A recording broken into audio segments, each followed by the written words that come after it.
There is one other aspect of immigration that you should think about, as typified in, I think it's in Minneapolis, where they have the massive Somalian community that is there. Many people call it Little Mogadishu, where they brought them in. They brought a massive number of people from Somalia in, and they've got their own culture, their own language, and their own congresswoman. And here she is bragging to them about how she puts Somalia first, Islam second.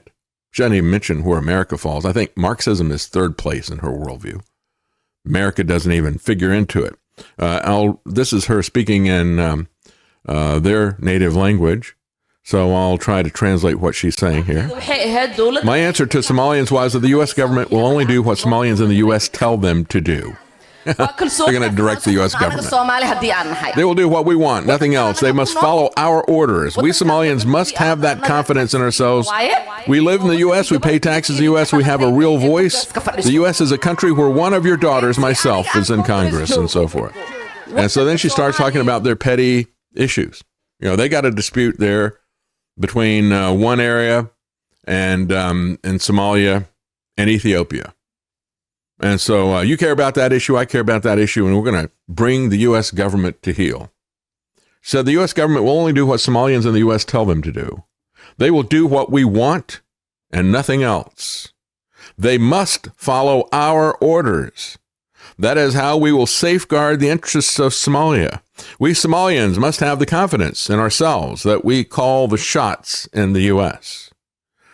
She says, the woman, myself, you sent to Congress is working day and night to protect your interests.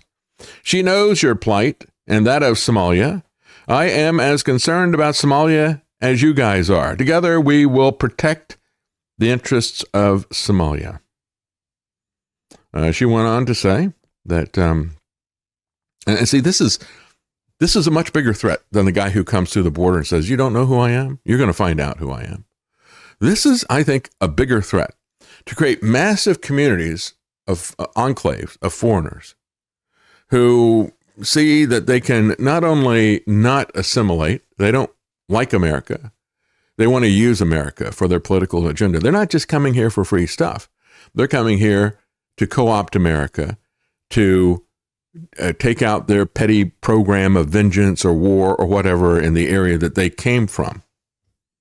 She said she's Somalian first, she's Muslim second. As I said, maybe Marxist third, because she's also a Marxist. Her father was a member of a Marxist party, which means that he lied in order to get into the United States. He would not be eligible to immigrate. Is she an American at all? Doesn't mention that. You know, we have a lot of people who are Somalia first, Palestine first, Israel first.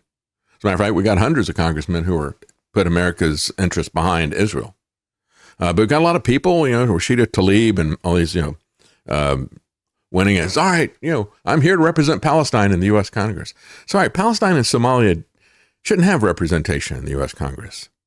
No foreign country should. Trump said, well, Israel used to own Congress. And rightfully so, he said. Really? Is that right? A report from Newsweek cited her social media statement in which it said, as Somalis, one day we will go after our missing territories. These are the people who get us drawn up in their wars. These are the people who loot our treasury. These are the people who don't have our interests at heart. And the globalists want more of that. They want America at war with itself. They want us balkanized with different special interest groups that don't know or care about America. They don't have the common interest at heart. And that fundamentally, folks, is about what this border situation is about. Somaliland is this area that's there with Ethiopia. And again, she wants to draw the U.S. into that conflict. She says she's in Congress to represent Somali Americans' interests. You know, we've even had Ron DeSantis, you know, put in a hate speech law. That has no place in our society with the First Amendment. No hate speech law anywhere. And he goes to a foreign country, Israel, to sign it. This is everywhere. As I've said before, you know, and it's not just the people who are allied with foreign countries who are in Congress, who are in Washington. Everything in Washington is allied together for a world government. And the people in Washington understand that America must be destroyed in order to have a world government. And so the policy, whether these people's loyalties lie to a foreign country or whether it's just animosity to destroy what is in America, they must destroy America. That is the purpose of the federal government. And it is the worst kind of delusion to think that you are going to elect a president or even a Congress that is going to push back against that. She has likened Israel and the U.S. to terrorists and demanded during COVID the cancellation of rent and mortgage payments, says WND. But you know what? Trump already did that. He did that. He had the CDC override all of these different issues.